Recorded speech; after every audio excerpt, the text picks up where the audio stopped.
study passage today, Jonathan shares the details of exactly how he will warn David regarding Saul's intentions with respect to David's life. Hi, I'm Ken Godevanis, and this is Digging for Scriptural Gems.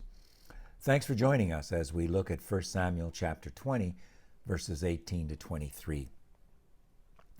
David was going to be missed at the new moon feast. He was to stay hidden, perhaps with his family at Bethlehem or wherever he found it convenient, until the third day of the feast, and then he was to return to the place he had met Jonathan on the day that Jonathan had told him Saul wanted to kill him. If that's the case, the reference is likely back to chapter 19, verse 2. Alternatively, it was a reference to chapter 19, verse 22, which describes the time when Saul himself went to find David, who was with Samuel, to kill him after 3 sets of messengers had failed to do the job.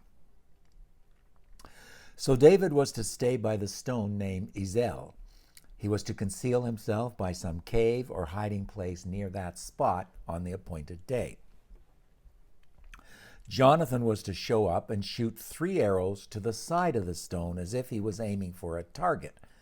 Then he would send his servant, a young lad, to go find the arrows.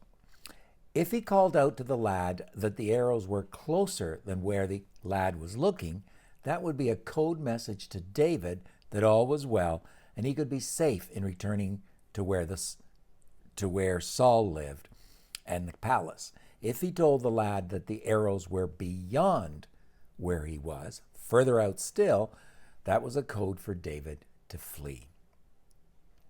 And then once again, Jonathan reminds David of the covenant between the two of them that they had made before the Lord. Let's stop and go digging for scriptural gems. In verse 21, we're told that if the news to be conveyed was to be good news, then Jonathan says, "As surely as the Lord lives, you will be safe and there will be no problem." Repeatedly, Jonathan is indicating that his thinking and plans rotate around God.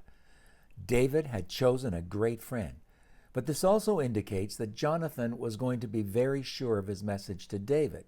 It was going to be one way or another, nothing in between. There was no room for, "I think it would be okay then for you to come back." A life was at stake. Here's the thought for me, for us, on that. If we're involved in helping others, we need to be very certain of our advice and of our communications. One's life may well be at stake. We also need to be in tune with God's heart on the options and what He would have us pass along. There's no room for error or unnecessary risk. But that does not mean we should not participate or try to help where God wants us to help. It's all too easy for us to say, "Hey, I'm not getting involved in that."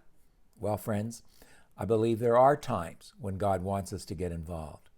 If we go into something with Him and at His nudging, that's when we need to get involved. And then we need to strive to make our statements His statements. At the very least, we must make sure, as James 5:12 implores us to do, is that we make sure our yea is indeed a yea and our nay is a nay. Sadly, so many of our politicians and leaders do that today, saying things and then walking them back or trying to weasel out of them.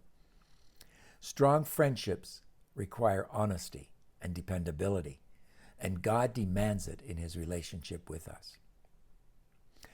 Secondly, we need to notice the careful, expedient planning of Jonathan.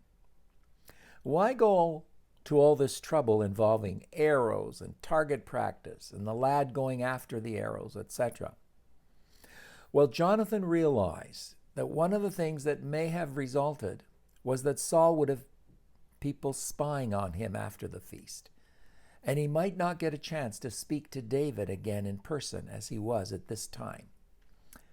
It is often easy for us or others to say in such a situation, "Don't worry, we'll talk. No need for anything else." Perhaps. But I have always believed in being preventative rather than reactive, wherever possible, whenever given the opportunity. I try to have a contingency plan. much to the chagrin of my family. There's no harm in it, and they jokingly let me be. But the fact remains, I believe, that as Christians, using the incredible brain organs that God has given us, we need to be thinking of alternatives when plans are being made. You know the old saying, in case of fire, pull this handle. What do you think on that, Jem? Thirdly, we can't help but notice that Jonathan continues to be concerned about his covenant with David. He was concerned about his future safety and the future of his family's safety, perhaps more so than David at this point in time. David was interested in whether Saul would be after him to kill him right now, whereas Jonathan, while trying to help David with his immediate problem, was also trying to ensure his very much future condition or security. I believe we can learn from this. I think that in our relationships with others, including very close friends or relatives, we need to stop and reflect on the interests and needs of all involved. In my career as a negotiator in labor union management matters, we tried to identify the real issues that matter to the parties, the non-negotiables, we called them. Once we could address those, we could move forward on other things which often fell off the table.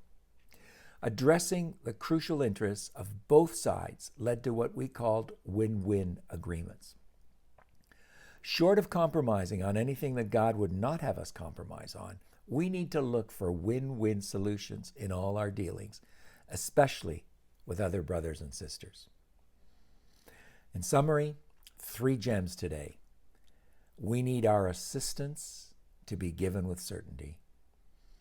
We should do contingency planning wherever possible, and win-win negotiations as we consider the interests of all parties. Next time, we'll see what happens at the feast that David didn't attend. Join us for that. Subscribe to our YouTube channel. You can do it right on the YouTube page that you're on, or email me.